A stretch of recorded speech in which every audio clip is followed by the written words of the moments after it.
महात्मा उपासक डॉक्टर सोहनराज तातेड़ पुनरुत्थान और आत्मविज्ञान के बाद अब ला रहे हैं सनातन सत्य, जैसी दृष्टि वैसी सृष्टि, कुदरत, कुदरती रचना एवं कुदरत के कानून से शाश्वत सुख की प्राप्ति।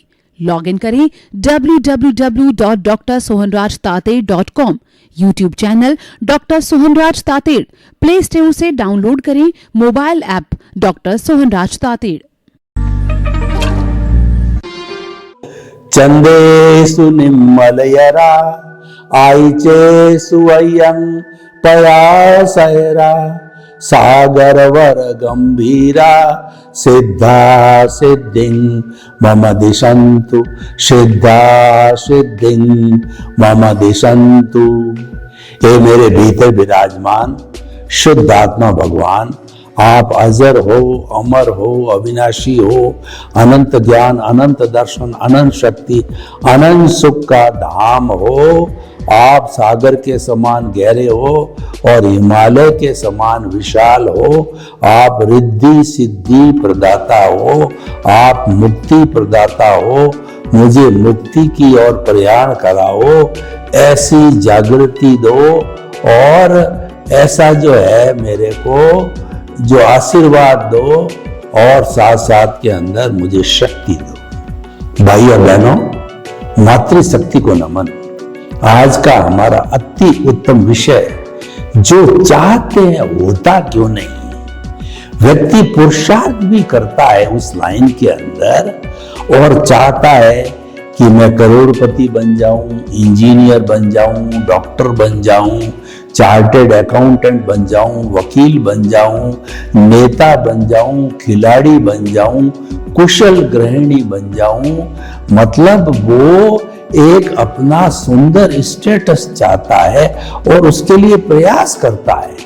ऐसा नहीं कि वो खाली बोलता है, प्रयास भी पूरा करता है, अभ्यास भी करता है, लेकिन वो चाहते हुए भी होता क्यों नहीं है।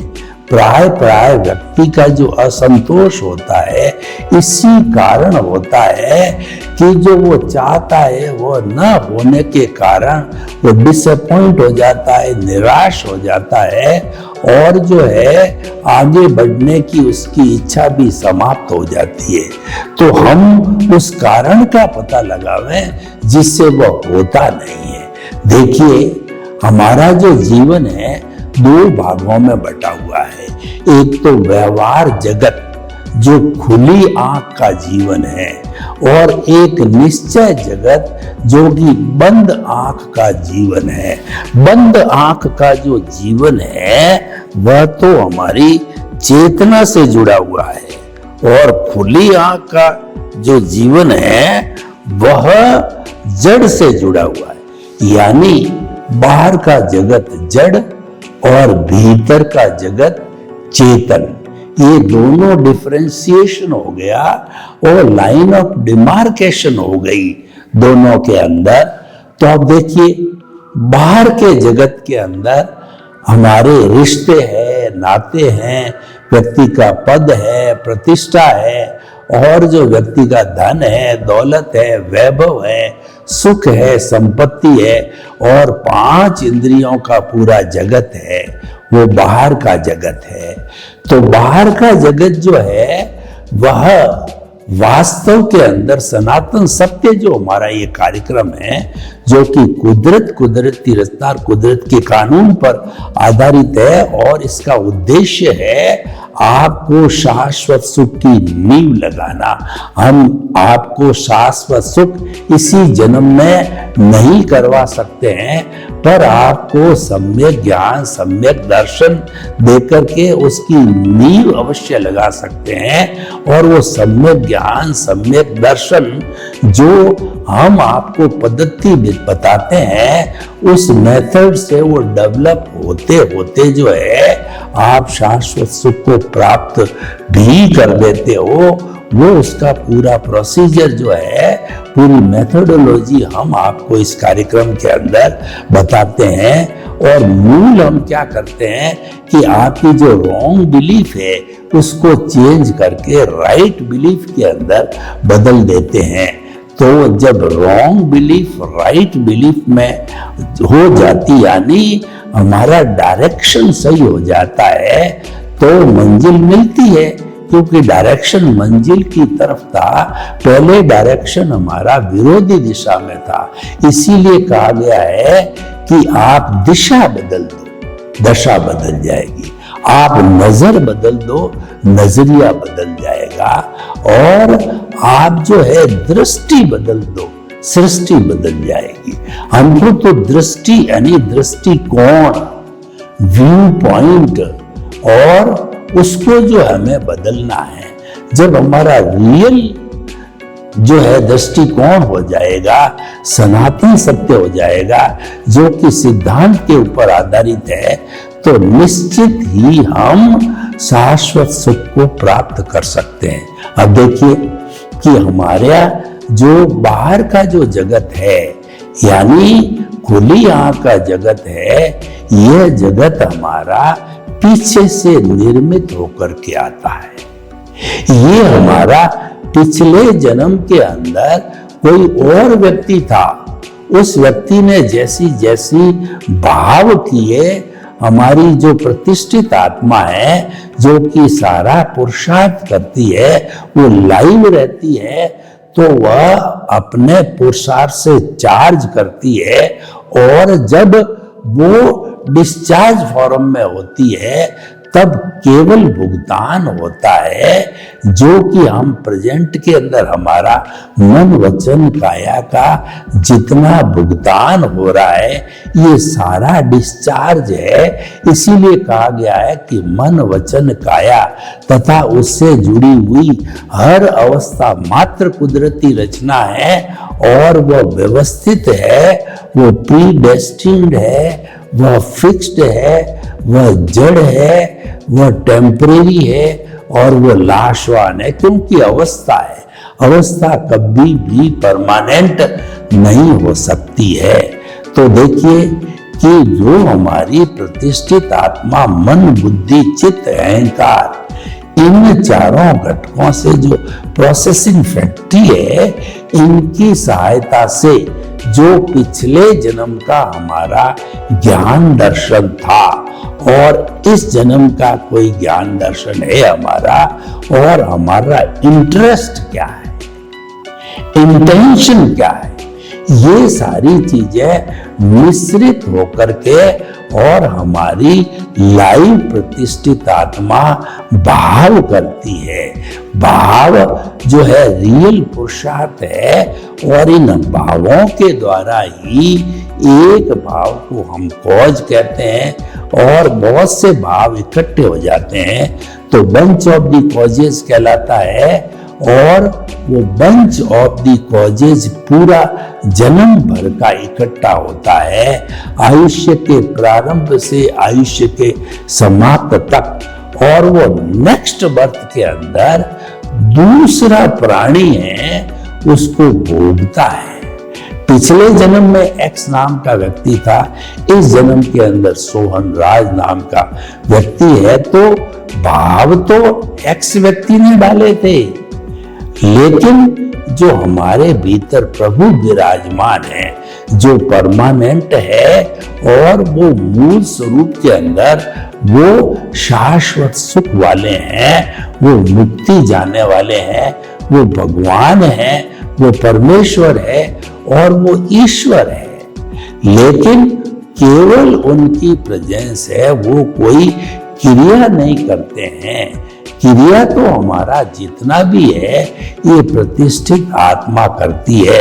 प्रतिष्ठित आत्मा अगर देह से जुड़ जाती है, देहाध्यास के साथ जुड़ती है, अज्ञा के साथ में जुड़ती है, तो वो कर्म बंधन करती है, जो कि हमको गतियों में घुमाता है। और यही प्रतिष्ठित आत्मा अगर हमारे भीतर प्रज्ञा है, प्रज्ञा मोक्ष की प्रतिनिधि है और वह तब तक हाजिर होती है एक बार जागृत, एनलाइटनमेंट कहते हैं जिसको, एक बार जागृत होने के बाद में प्रज्ञा तब तक मौजूद रहती है जबकि हमको शाश्वत सुख, हमको परमानेंट सुख कहिए, हमारे जो है मोक्ष को हमको प्राप्ति नहीं हो जाती। साल्वेशन, इमांसिपेशन और मुक्ति, फ्री फ्रॉम द बॉन्डेज प्राप्त नहीं होती तब तक ये प्रज्ञा सक्रिय होती है। क्योंकि ये प्रज्ञा जब हमको ज्ञान मिलता है, जब हम अंतरात्मा पद पर आ जाते हैं, बहिर आत्मा जो स्वार्थ की चेतना है उसको छोड़ देते हैं, तब जो है हमारा लक्ष्य बन जाता है कि परमात्मा बनने का। उस स्थिति के अंदर प्रज्ञा जागृत होती, उसके पहले जागृत नहीं होती है, बहिर आत्मा ही होता है नॉर्मल व्यक्ति। और जो असंख्य अनंत आत्माएं हैं वो प्रथम स्टेज बहिर आत्मा पर ही रहते हैं, जन्म लेते हैं, मर जाते हैं, इंद्रिय सुख की प्राप्ति करते हैं, कर्मों का बंधन करते हैं और फिर चले जाते हैं, क्योंकि उनकी प्रज्ञा जागृत नहीं होती। मनुष्य जो है अगर उसका प्रारब्ध है, अगर उसका भाग्योदय है, पुण्योदय है, तो उसको जो है अच्छे गुरु या अच्छे ज्ञानी पुरुष मिलते हैं तो प्रज्ञा जागृत करा देते हैं। ज्ञान की प्राप्ति होना यानी प्रज्ञा की जागृति होना और उससे हमारा पुनर्जन्म होता है, एक नया जन्म चालू होता है, एक नई नींव लगती है कि अब निश्चित रूप से हम किसी न किसी जन्म के अंदर जो है मुक्ति को प्राप्त करेंगे और सही सही तरीके से ज्ञान दर्शन का डेवलपमेंट होता रहे। मैं ज्ञान दर्शन के डेवलपमेंट पे इतना जोर क्यों देता हूं कि भीतर जो प्रभु है, भीतर जो आत्मा है, उसका लक्षण ज्ञान दर्शन है, वह कुछ भी नहीं है, वो ज्ञान और दर्शन है और दोनों मिलकर के ज्ञान हो जाते हैं। तो आत्मा ही ज्ञान है, ज्ञान ही आत्मा है और ज्ञान जो आत्मा के ज्ञान को ज्ञान कहते हैं, शेष सब अज्ञान है, क्योंकि यही अज्ञान तो देहाध्यास से जुड़ा हुआ है, ये अज्ञा से जुड़ा हुआ है, यही हमको संसार में भ्रमण कराने वाला होता है। और प्रज्ञा की जागृति के बाद ही जो है वह सम्यक ज्ञान मिलता है। हमारे शास्त्र कहते हैं कि एक बार किसी को सम्यक दर्शन हो गया, सही दिशा मिल गई, तो निश्चित ही वो कभी न कभी मुक्ति को प्राप्त होगा। तो भाइयों और बहनों, कितना बड़ा रूपांतरण हमारे जीवन में होता है। तो हम सनातन सत्य के माध्यम से, अगर आपका पुण्योदय है तो आपका रूपांतरण निश्चित होता है। हमारा सनातन सत्य कार्यक्रम लाखों करोड़ों लोग देखते हैं, पर परिवर्तन, एनलाइटनमेंट उनके ही होता है जिसका पुण्योदय हो, भाग्योदय हो और जिसका उपादान हो, उसको ही ये प्राप्त होता है। तो भाइयों बहनों, देखिए अब हम अपने विषय पर वापस आते हैं। जो चाहते होता क्यों नहीं, जो विभिन्न तरह के भाव डाल करके इस सोहन राज रूपी मन वचन काया रूपी पुतले ने जन्म लिया और जैसा जैसा उपादान है यानी उदय और प्रारब्ध है, वो गारंटी ले ली थी कुदरत ने।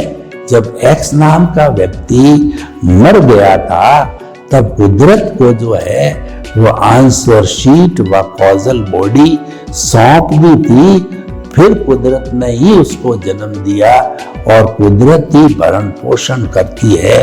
और सोहन राज भी और समस्त प्राणी भी कुदरत में विलीन हो जाते हैं। पंचभूत का पुतला पंचभूत में विलीन हो जाता है। पृथ्वी पृथ्वी में, जल जल में, अग्नि अग्नि में, वायु वायु में और आकाश आकाश में। और जो हमारी ये कुदरत है, हमारी जो प्रकृति है, जो कॉस्मॉस है, जो कि 6 द्रव्यों का समवाय है, जीव, अजीव, गति सहायक, स्थिति सहायक, टाइम और आकाश।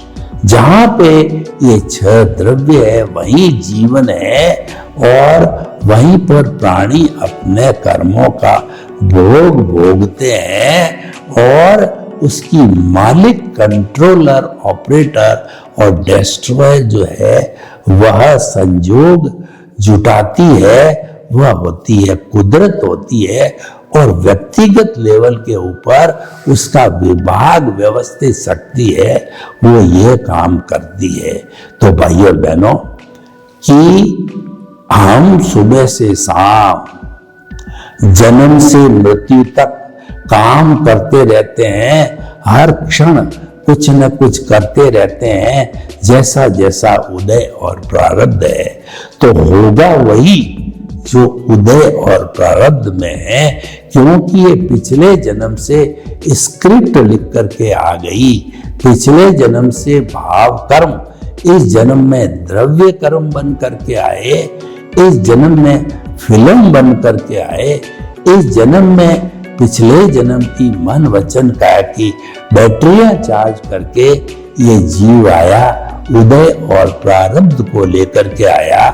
तो वो सारा जो मैकेनिकल मोड से चल रहा है, हमारे प्रतिष्ठित आत्मा, डिस्चार्ज प्रतिष्ठित आत्मा के माध्यम से, जिसको पुरुषार्थी जो है आत्मा कहा जाता है, हम इसको पुरुषार्थ कहते हैं क्योंकि ये चल रहा है, जन्म से मृत्यु तक है। सुबह उठते हैं, दोपहर को हम अपने ऑफिस जाते हैं, शाम को घर आते हैं और जैसा जैसा हमारा पद है, प्रतिष्ठा है, उसके अनुरूप वो होता रहता है, हम करते जाते हैं।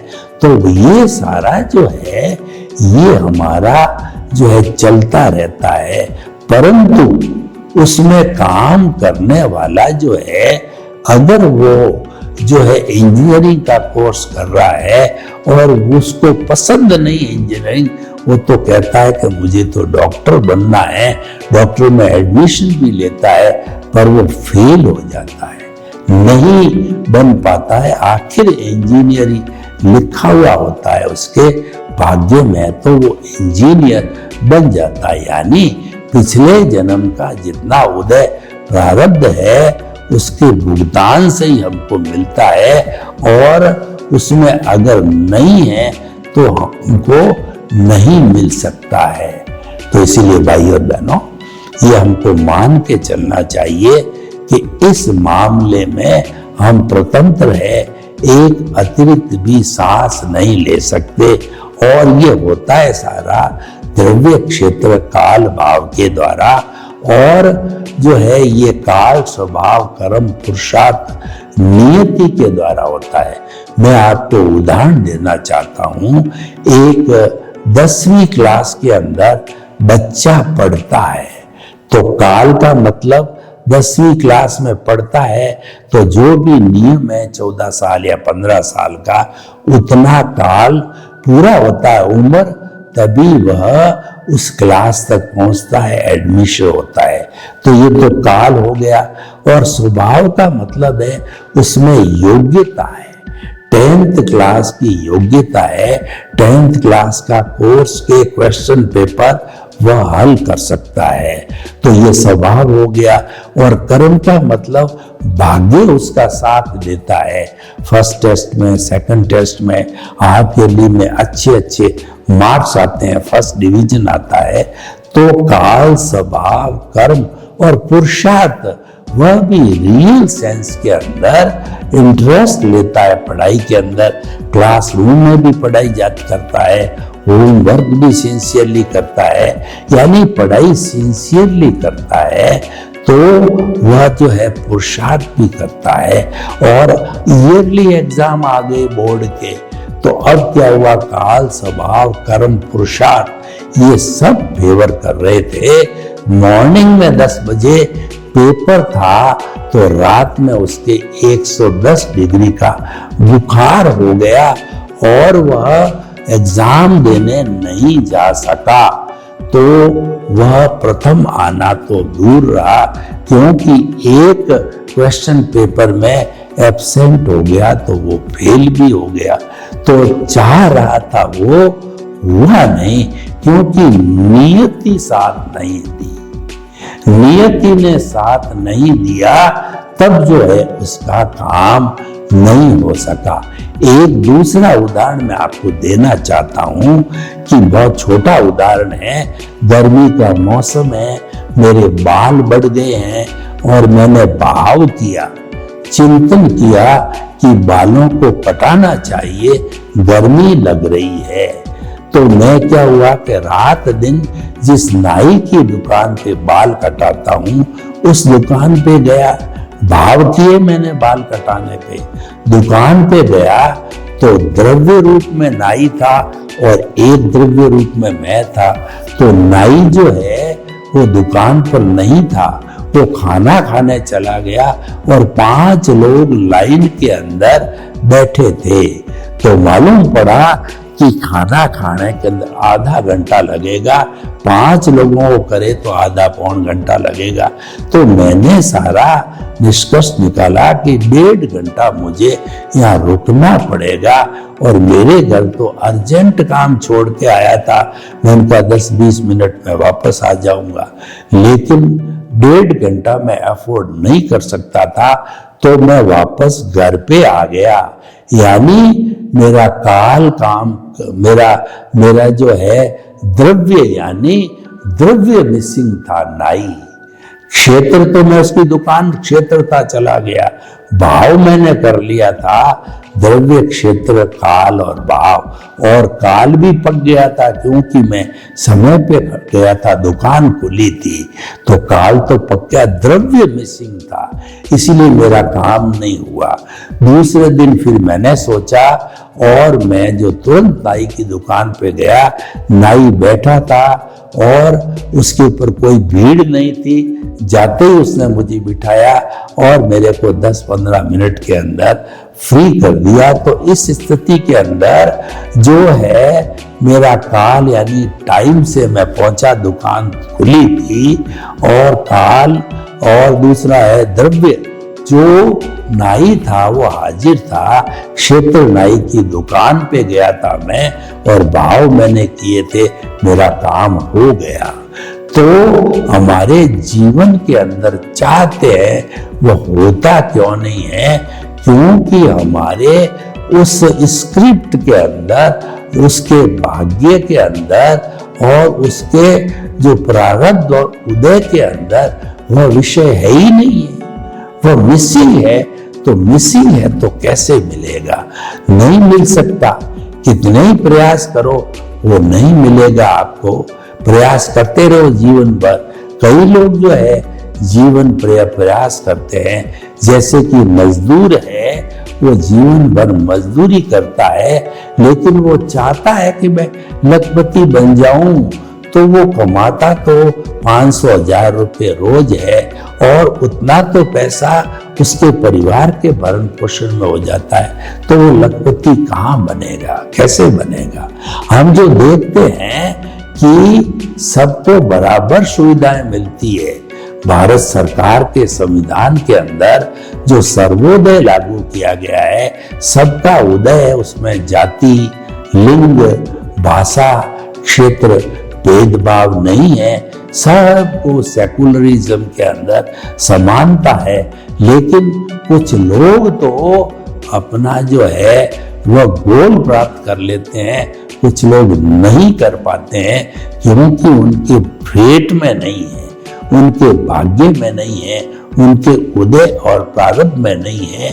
IAS को देखिए, कोई पहली अटेम्प्ट में निकल जाते हैं, सीनियर मोस्ट हो जाते हैं और कई बेचारे जो है वो उससे सीनियर होते हैं, अटेम्प्ट करते रहते हैं, लेकिन उनको बैच बहुत लेट मिलता है, तो उम्र में बड़े होकर के पढ़ाई में सीनियर होके भी वो पीछे रह जाते हैं। जो जूनियर है वो जो है सीनियर आदमी यानी पढ़ाई के क्लास की पढ़ाई के पहले वाले का बोझ बन जाता है। ये जीवन में चलता रहता है। हमारे देखिए कि परिवार में भी देखो कि माता पिता के जो है अगर 3-4 संतान होती है और वो अलग अलग रहते हैं तो एक तो बहुत बड़ा करोड़पति अरबपति हो जाता है, एक सामान्य होता है और एक करोड़पति हो जाता है। ये सब भाग्य की बातें हैं। ये जो है पुरुषार्थ तो अपनी ताकत के अनुसार सभी करते हैं, लेकिन उदय और प्रारब्ध के अतिरिक्त कुछ मिलता नहीं है। इस कारण से हम चाहते वह होता नहीं है। चाहने से क्या होता है? तो इसीलिए हमारा जो हम कर्म तो करते रहते हैं, कर्म तो पीछे से लेके आए हैं। रात्रि के समय में जब हम सोते हैं तो भी जो है हमारा अवचेतन मन है वह हमारे को स्वप्न दिखाता है, यानी कर्म तो करना ही पड़ेगा, कर्म करते ही रहते हैं, परंतु जो उसका रिजल्ट मिलता है वो उदय प्रारब्ध के अनुसार मिलता है। इसीलिए गीता ने ये कहा है कि जीवन में निराशा नहीं आए, जीवन के अंदर डिप्रेशन नहीं आए और जीवन के अंदर ऐसा न हो कि मेरी ये लीला भी समाप्त कर दूं, ऐसी स्थिति पैदा नहीं हो। तब जो भगवान कृष्ण ने जो है इस उदय और प्रारब्ध के आधारित जो है निष्काम कर्म का फॉर्मूला दिया। हर व्यक्ति को कर्म करना ही पड़ेगा और करना ही चाहिए, परंतु वह फल की इच्छा रहित होकर करना चाहिए। हमारा सनातन सत्य भी यही कहता है कि दुनिया का हर आदमी जो है निमित्त है, कर्ता कोई हो ही नहीं सकता। कर्ता मात्र जो है वह कुदरत है या व्यवस्थित शक्ति है।